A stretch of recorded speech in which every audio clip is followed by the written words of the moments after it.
Hemos estado estudiando acerca de Jesús y la vida, domingo de resurrección. Jesús y la ansiedad. ¿Cómo manejó Jesús la ansiedad? ¿Qué dijo de la ansiedad? Jesús y el matrimonio. Jesús y el sufrimiento. Jesús y el perdón. Jesús y el juzgar. Jesús y la tentación. Y el día de hoy vamos a hablar de un título raro, porque es Jesús y Jesús. Y usted dice, ¿cómo así? Es ¿qué dijo Jesús de Jesús? ¿Qué dijo él de él mismo? ¿Qué manifestó Jesús acerca de quién era él?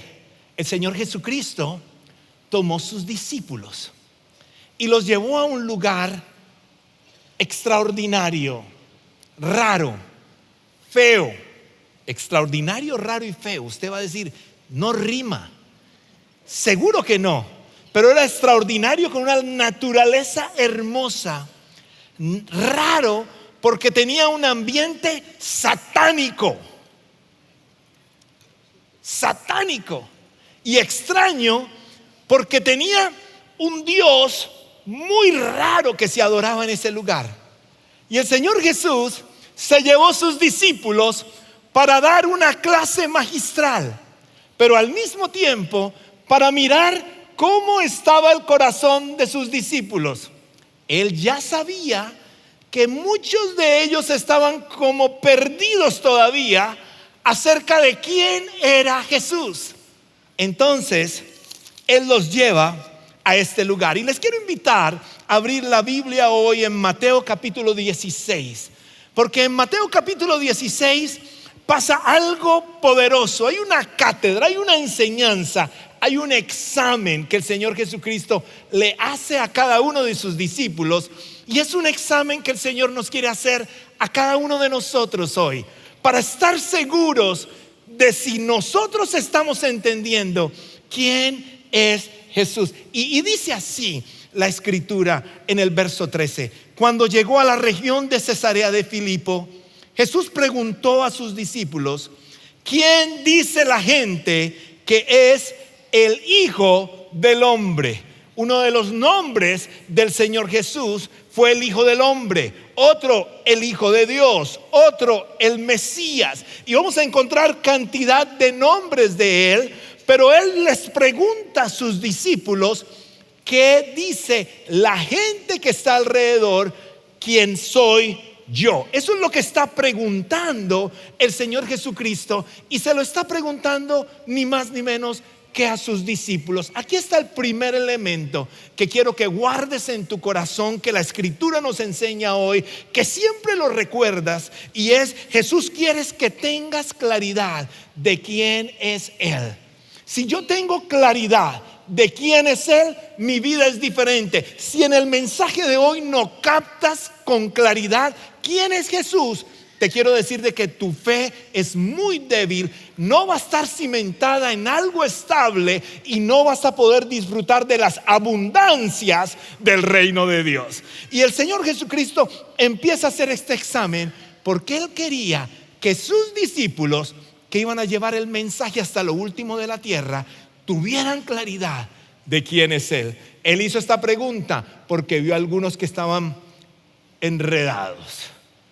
Y mire, quiero volver al texto para que nosotros podamos entender esto. Dice: cuando llegó a la región de Cesarea de Filipo. Y aquí está el lugar extraño. ¿Dónde queda Cesarea de Filipo? Cesarea de Filipo queda al norte de Israel. Hay dos Cesareas muy conocidas en Israel. Uno es Cesarea Marítima, y esa Cesarea Marítima está al borde del mar Mediterráneo. Siempre que vamos a Israel, paramos en ese lugar y estamos un tiempo muy largo. Un lugar precioso que lo construyó Herodes el Grande para darle honor al César. Entonces lo llamó Cesarea Marítima. Es interesante que el César casi nunca visitó ese lugar, y el que lo disfrutaba era el gran Herodes. Pero el gran Herodes era un constructor maravilloso que hizo un palacio gigante al frente del Mediterráneo y disfrutó de ese lugar de una manera muy fuerte. Esa es Cesarea Marítima. Otra Cesarea al norte de Israel es Cesarea de Filipo, también construida en honor al César.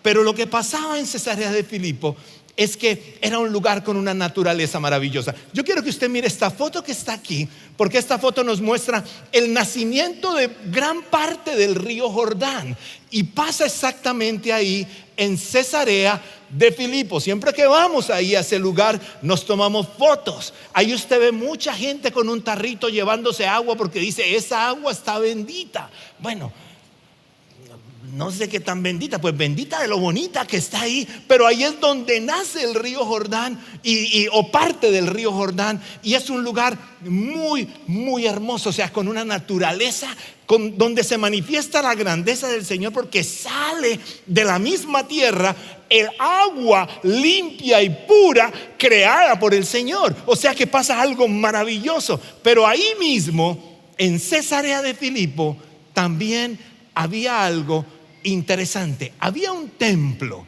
Era una ciudad pagana, religiosa pagana. Y yo quiero que mire usted la siguiente foto que nos muestra el templo pagano. Era un templo pagano que venía la gente a adorar allí a un Dios que de pronto, o usted también de pronto a veces lo tiene en su casa, al Dios Pan. Diga conmigo: Pan. El Dios Pan.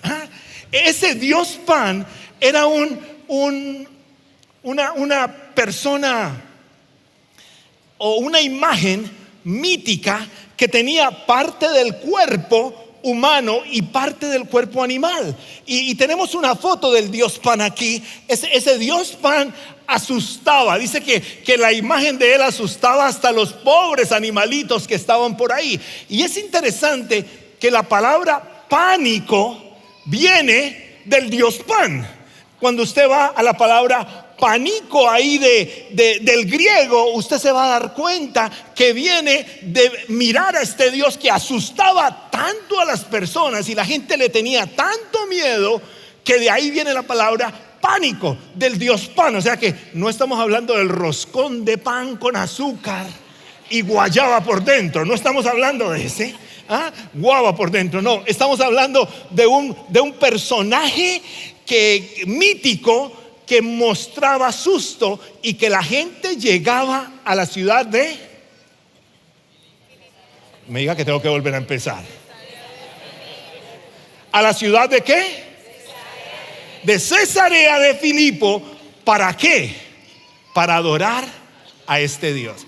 Miren lo interesante que también había ahí. En esa misma ciudad había una puerta que se conocía como la puerta del Hades o la puerta del infierno. Y siempre que vamos ahí vemos el río Jordán, el templo, una representación del Dios Pan, y el lugar donde estaba la puerta del Hades, o conocida la puerta del infierno. Guarde ese concepto por ahí, porque caminando en el texto vamos a ir a una conversación muy especial que el Señor Jesucristo tuvo con la gente que más amaba, con la gente más cercana a Él, con la gente al que le estaba dejando todo su legado para ir y llevar el mensaje de salvación. Entonces, Él quiere que tú sepas quién es Él. Y después de tener claro el lugar donde Jesús los llevó, Jesús preguntó a sus discípulos: ¿quién dice la gente que es el Hijo de Dios? O el Hijo del Hombre. Mateo 16 dice: le respondieron: unos dicen que es Juan el Bautista, otros dicen que es Elías, y otros que Jeremías o unos de los profetas. Miren lo interesante. Cuando uno está hablando de los otros, sí respondieron varios. Jesús le hizo preguntas a sus discípulos, y unos dijeron: que Juan el Bautista. El otro dijo que uno de los profetas, que Elías. Entonces, cuando es uno, ¿qué dicen los demás? Uno dice, ¿qué dicen los demás? Porque no hay derecho a equivocación. Pero después él se detiene. Yo imagino que los mira y les hace una pregunta íntima. Y ahora que tú y yo estamos aquí, ¿quién dicen ustedes? ¿Quién dices tú que soy yo? ¿Qué pregunta? ¿Qué pregunta? ¿Te imaginas esa pregunta para ti el día de hoy? Cuando estás en tus luchas, ¿quién dices tú que soy yo? Cuando estás en la tentación, ¿quién dices tú que soy yo? Cuando estás tan cansado, tan abatido, ¿quién dices tú que soy yo? Cuando estás en el triunfo, ¿quién dices tú que soy yo? El Señor Jesucristo le lanza una pregunta directa al corazón. ¿Sabes por qué lo hace? Porque Él sabía que había confusión. ¿Sabes? Puedes estar aquí en este lugar el día de hoy. Puedes haber seguido a Jesús por mucho tiempo. Puedes haberle cantado cantidad de canciones. Y posiblemente todavía no has podido identificar claramente quién es tu Señor o quién es Jesús. Sabes que algunas personas dicen, Él es un buen maestro, Él es un maestro extraordinario, pero yo no creo que sea Dios. Déjame decirte algo, si Él fuera un maestro extraordinario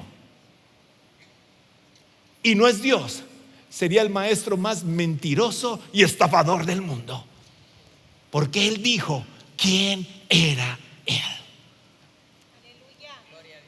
O es o no es. ¿Cómo responderías tú a esa pregunta? ¿Quién es Él? Y de pronto Pedro, que era el más impulsivo del grupo, responde en el versículo 16 lo siguiente: tú eres el Cristo, el Hijo del Dios viviente, afirmó Simón Pedro. Y en ese momento yo creo que Jesús dijo, yo sabía que se lo iba a decir, pero me conforta que al menos uno hubiera entendido quién soy yo. Y yo creo que Jesús dijo, este Pedro va a dudar de mí, este Pedro me va a negar, pero gracias a Dios en este momentico está confesando que yo soy el Cristo, o sea que ha podido entender quién es Él. Ahora, hay que entender algo. El pueblo de Israel estaba esperando por su Cristo y por su Mesías cantidad de tiempo. O sea que Él dijera que Él era el Cristo, era la revelación completa de una promesa esperada por cientos de años. Y de un momento determinado, Pedro contesta, tú eres el Cristo, el Hijo del Dios viviente. Al Señor le interesa que tú sepas quién es Él. El Señor quiere que entiendas cómo Él se mueve, quién es Él, qué trae. Él tiene una naturaleza humana y tiene una naturaleza divina. Por eso en la Biblia se le conoce como el Dios del hombre y el Dios de Dios en un mismo ser. El Dios del hombre entiende mi necesidad, vivió en la humanidad, tuvo sed, estuvo cansado, estuvo fatigado. Él dice, ¿quién creen ustedes que es el Hijo del Hombre? Él hizo esa pregunta con el Hijo del Hombre para ver si los discípulos podían entender, pero esa es la parte humana del Señor, pero también el Hijo de Dios, la parte divina de Él, los dos en una persona, la persona de nuestro Señor Jesucristo. Ahora, algo que hay que entender, no solamente que Él quiere que tú entiendas quién es Él, sino Él quiere que tú sepas que siempre Él ha sido Dios. Después de pasar este episodio, Los discípulos estaban ni más ni menos que con Jesús nuevamente, pero ellos ya estaban asustados porque Jesús había empezado a despedirse de ellos. Él ya había dicho anteriormente: me voy de aquí. Y los discípulos andaban felices cuando Jesús estaba, porque Él arreglaba todos los chicharrones que se encontraban por ahí, los problemas, las dificultades, todas las luchas que estaban por ahí. Él decía: yo arreglo esto, yo arreglo esto, yo arreglo esto. Él hablaba por ellos. Pero no se podían imaginar la vida sin un Jesús caminando al lado de ellos. Ellos tenían angustia en su corazón, y al tener angustia en su corazón, el Señor Jesús ve sus corazones como están y les dice lo siguiente: no se turbe vuestro corazón, confiad en mí, confiad también en Dios. En la casa de mi Padre muchas moradas hay. Y les lanza a ellos una palabra de tranquilidad. Pero a pesar de que Él les dijo eso, ellos se quedaron así como nerviosos y quedaron preocupados, y estaban pensando: ¿y para dónde Él se va? Y Él les dijo: ustedes saben para dónde voy. Y de pronto uno de los que estaba ahí se atrevió a preguntarle algo. Y en el versículo 5 del Evangelio según San Juan, capítulo 14, responde de la siguiente manera: le dijo Tomás: Señor, no sabemos a dónde vas, ¿cómo pues podemos saber el camino? Quiere decir, Él dijo: ustedes ya saben, pero Él quería que ellos preguntaban que no sabían. Quiere decir, todavía no habían podido entender. Y mire lo que dice el versículo. Jesús le dijo: yo soy el camino y la verdad y la vida, y nadie viene al Padre si no es por mí. Aquí pasa algo poderoso. Tomás le pregunta: ¿a dónde vas? Jesús le contesta primero el camino, y le dice con la respuesta después del camino a dónde va. Mire, Jesús le dijo: yo soy el camino y la verdad y la vida, nadie viene al Padre. ¿Para dónde iba Jesús? A estar con el Padre Celestial. Y Él da una verdad maravillosa, y esa verdad maravillosa les está diciendo a sus discípulos que más ama: solamente pueden llegar al Padre porque yo haga el puente para llevarlos. Aleluya. Y les dice: yo soy el camino. Es interesante que Jesús no les dijo: yo les mostraré el camino. Él no les dijo que nos guiaría hacia el camino. Él afirmó que es el mismo camino. Él no prometió mostrarnos una verdad. Él declaró que Él es la verdad. Y escuche esto: Jesús no ofreció revelar los secretos de la vida. Él dijo: yo soy la vida. Ahora, esto es para ti el día de hoy. Si estás deambulando y no sabes para dónde vas, Jesús es el camino. Jesús es el camino. Si estás confundido y no sabes qué pensar, Jesús es la verdad. Jesús es la verdad. Si estás muerto por dentro,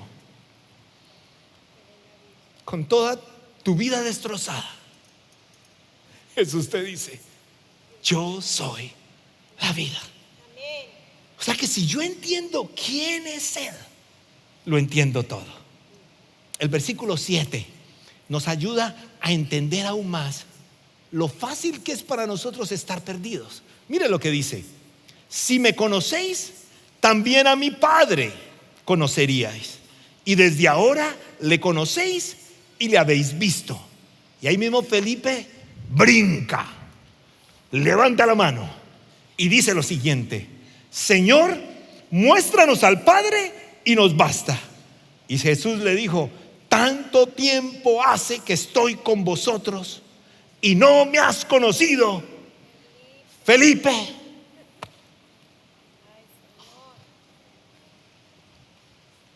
De pronto estás luchando solo y el Señor está esperando que tú le llames. De pronto todavía no está clara tu mente, has servido al Señor y has estado, y el Señor te está hoy diciendo: tanto tiempo hace que vienes a Champion Forest y no me has conocido. Luisito, perdón con los Luisitos que están aquí. Matilde, ¿no? ¿Quién se llama Matilde? Matildes. Anas. Tanto tiempo luchando con tu problema solo y no te has dado cuenta que yo estoy aquí. Tanto tiempo con ese corazón herido y no me has permitido que lo restaure. Juan, tanto tiempo con amargura en tu corazón, sin darte cuenta que yo soy el Señor. Tanto tiempo viviendo con miedos y no te das cuenta que tú eres mi hijo. Es porque no he entendido todavía la magnitud del Jesús que recibí. Porque cuando yo entiendo esa magnitud, entonces puedo enfrentar esos momentos con la presencia de mi Padre Celestial. Y sigue un poquito más. Jesús le dijo: tanto tiempo y no me has conocido, Felipe. Y le dice: el que me ha visto a mí, ha visto al Padre. ¿Cómo pues dices tú, muéstrame al Padre? Mira la divinidad de Jesús ahí. Él está diciendo de él mismo: el que me ha visto a mí, ha visto al Padre. Y si yo entiendo eso, cuando tú recibes a Jesús, hiciste esa oración de fe y entregaste tu vida a Él, el Dios Todopoderoso está contigo. El Dios que te espera con los brazos abiertos también está pendiente de tu presente ahora. Porque Él dijo claramente: yo soy el camino. Yo soy el gran Dios, el Señor. Es interesante que cuando tú sigues estudiando la Escritura, te das cuenta de algo. Te das cuenta de que el Evangelio de Juan empieza con esta palabra: en el principio era el Verbo, y el Verbo era Dios, y el Verbo era con Dios. Esta es otra versión, la que me enseñó mi mamá, fue la que yo dije. Esta dice: en el principio ya existía el Verbo estaba con Dios, y el Verbo era Dios. ¿Qué está diciendo aquí? Que es importante que lo entiendan. Esta es una clase hoy. Es que si tú entiendes que en el principio ya existía Jesús, entonces tú no estás limitando a Jesús a los 2000 años cuando nació a través de una Virgen María, sino que entiendes el concepto divino del Dios que creó todo, que se encarnó en una virgen para traernos a nosotros el puente que nos lleva nuevamente al Padre. Ahora, note esto, iglesia. Cuando saltas a Génesis capítulo 1, te vas a dar cuenta que dice: en el principio. ¿Qué dice Génesis capítulo 1? Génesis capítulo 1: en el principio creó Dios los cielos y la tierra. Si te devuelves a Juan capítulo 1, te vas a dar cuenta que dice: en el principio era el Verbo. El Verbo también significa la palabra. Cuando tú sigues estudiando la Escritura, te vas a dar cuenta que el apóstol también revela la divinidad de Jesús. Cuando el apóstol Pablo está diciendo que en Él están todas las cosas, que Él sostiene completamente todo. Entonces, Él estuvo en la formación del mundo, estuvo antes de que las primeras cosas estuvieran. Él se hizo hombre y vino a morir por nosotros, y cuando se hizo hombre tuvo naturaleza humana y divina, hijo de hombre, hijo de Dios, en una misma persona, para que nosotros pudiéramos caminar con Él. Y si entiendes eso y lo guardas en tu corazón, vas a entender cuando Él dijo: yo he venido para que tengan vida y la tengan en abundancia. No solamente vas a repetir ese versículo, vas a vivenciar ese versículo, porque estás entendiendo que el que creó todo está contigo. Y si Él está contigo, como dice la Escritura, ¿quién contra ti? Ahora, escuche esto. Jesús no solamente quiere que sepas quién es Él, no solamente quiere que entiendas que Él es Dios, sino que Él quiere que conozcas que su misión es redentora. ¿Sabe qué quiere decir redención? Redimir significa rescatar a alguien que está esclavizado. Quiere decir que Él pagó por tu rescate. Quiere decir que Él vino, yo no debo quedar igual. ¿Sabe que nosotros a veces votamos por un político porque decimos: este sí la regla? Y cuando va por la mitad estamos caminando para que se vaya. Y cuando terminamos peor de como estábamos. ¿Sabes por qué? Porque el político promete, pero no tiene el control. Una buena idea no es suficiente. Pero cuando el Señor Jesucristo te dice: yo no te dejo así, es que Él dice: yo lo viejo lo convierto en nuevo. Ese fue puro amén de las hermanas. Dijeron: uy, el Señor me va a rejuvenecer. Lo viejo lo convierto en las más hermanas. Amén, hermano. Eso ya toca cirugía, hermano. Mire, no, el Señor cambia ese corazón triste por un corazón gozoso. El Señor cambia un corazón destruido por un corazón nuevo. El Señor Jesucristo se fue a Nazaret. Nazaret fue la tierra donde Él nació. Y allí en Nazaret Él llegó a la sinagoga y entró a la sinagoga. Y al entrar a la sinagoga, Él era como el invitado especial ese día. Y Él tomó el libro y empezó a leer. Y buscó en el libro de Isaías quién era Él. Humildemente y claro, Él dijo con honestidad y transparencia quién era Él. Mire lo que dice Lucas, capítulo 4, versículo 15.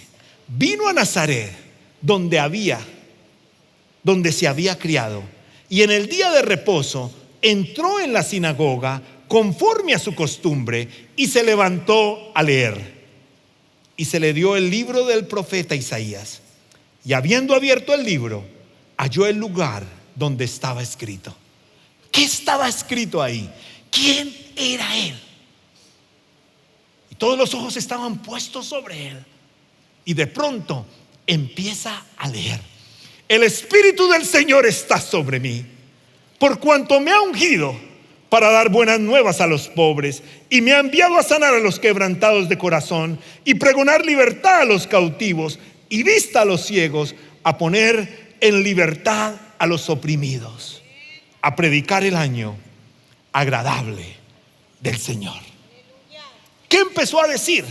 Él dijo: porque me ha ungido, yo vengo a traer buenas nuevas a los pobres, y a sanar a los quebrantados de corazón, y a pregonar libertad a los que están cautivos, y vista a los ciegos. Él dijo: yo estoy ungido. Quiere decir, mi venida a la tierra, está diciendo el Señor Jesucristo, tenía un propósito específico, y era sacarnos del desastre de donde estábamos y llevarnos paso a paso por donde Él nos quiere llevar. Hoy tú estás aquí. ¿Te has dado cuenta que Él vino para liberarte? Esto muestra de que Él tiene el poder de darte la salvación, pero tiene el poder de hacer un milagro en tu vida. ¿Se acuerda cuando Él estaba con sus discípulos en Cesarea de Filipo? Él termina diciéndole al apóstol Pedro: estas palabras. Cuando Pedro le dijo: tú eres el Cristo, el Hijo del Dios viviente, él le dice: dichoso tú, Simón, hijo de Jonás. Dijo Jesús: porque eso no te lo reveló ningún mortal, sino mi Padre que está en los cielos. Y después dice: yo le digo que tú eres Pedro, y sobre esta piedra, señalándose a él, edificaré mi iglesia. Y después dice: y la puerta de los dominios de la muerte, me imagino que señaló la puerta del infierno que quedaba ya, ¿en dónde? Digo, y no me toca empezar el sermón otra vez y cerramos las puertas. En Cesarea de Filipo. En Cesarea de Filipo. Y señalando la puerta del infierno, dijo: y las puertas de los demonios de la muerte no prevalecerán contra ellos. Usted tiene que ponerse contento con esto, porque lo que está diciendo aquí, antes de que aplauda, para que aplauda mejor, espérese, antes de que aplauda, lo que le está diciendo aquí le está diciendo, escuche, listo, está diciendo que las puertas del infierno no tendrán más poder que la iglesia de Cristo. Espérese que no he terminado, todavía no. Téngalo ahí, es que cuando lo entienda bien. ¿Sabe quién es la iglesia de Cristo? Usted. Quiere decir que el infierno no tendrá poder ni fuerza sobre usted, porque usted es la iglesia de Cristo para la gloria de Dios. Y si lo abrazas y lo entiendes, le estás declarando completamente al infierno, al mundo visible y al mundo invisible, que tú eres un hijo marcado por Cristo Jesús y que el Señor está contigo. Y ese Señor quiere hacer algo especial en tu vida si entiendes quién es Jesús.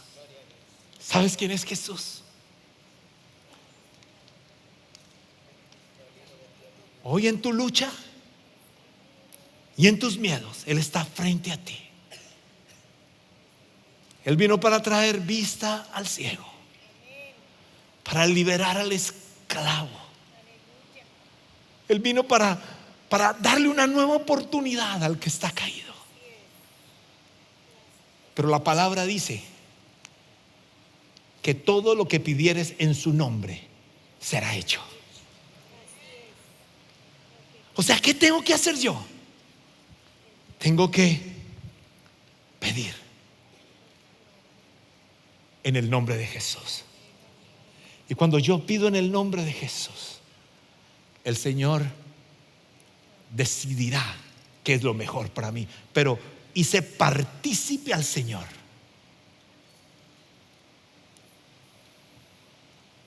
de lo que estoy viviendo. Déjame termino con esto.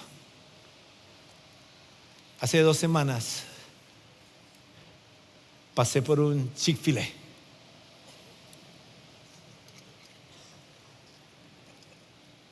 Esa es una hambrecita que uno no llega a la casa y uno dice que no ha comido, pero pues ya me había comido mis 4 cositas. Una hambrecita ahí vieja que llevaba. Dije: vamos a solucionar este problema. Y llegué ahí y paré y hablé con una máquina que no le vi la cara. La máquina me habló.